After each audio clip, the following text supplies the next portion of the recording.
গোপালগঞ্জের কোটালীপাড়া উপজেলার বান্দল গ্রামের বাসিন্দা ফারুক শেখ এখন জীবনের এক নিঃসঙ্গ অধ্যায়ে পৌঁছেছেন। বয়স তার ৬০ বছর। পিতা আজিম উদ্দিন শেখ।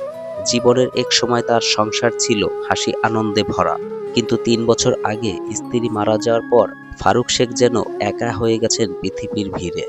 প্রতিদিন তিনি জীবিকার তাগিদে পশ্চিমপাড় হেলিপোর্টের সামনে কলার ব্যবসা করেন।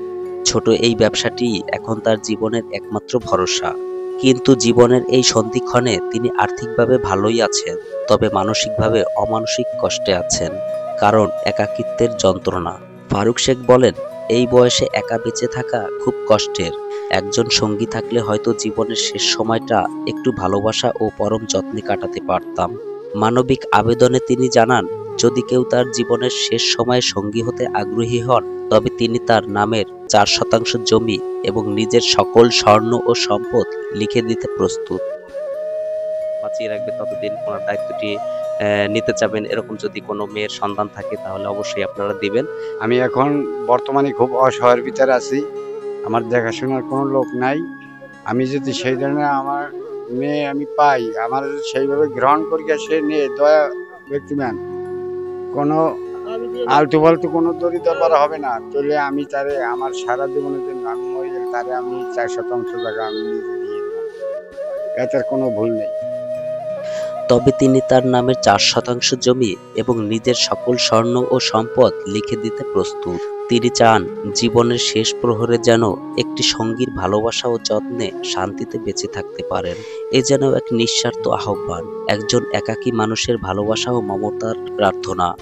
আমি যদি সেইভাবে সেবা যত্ন আমাকে করে, আমি সেইভাবে যদি মনের মতন হয়, আমি পাই আমার সেবা যত্ন করে, তারে আমি আমার ৪% জায়গা আমি তার নামে দিয়ে দেবো। না এ চলবে কি দিয়ে? ব্যবসা করছেন যেটা জানি, তো আপনি কিসের ব্যবসা করছেন? আমি এটা এখন কলার কি আর ওই যে ব্যবসা। আমরা কি পারি না মানবিক দিক থেকে এই অসহায় মানুষটির পাশে দাঁড়াতে?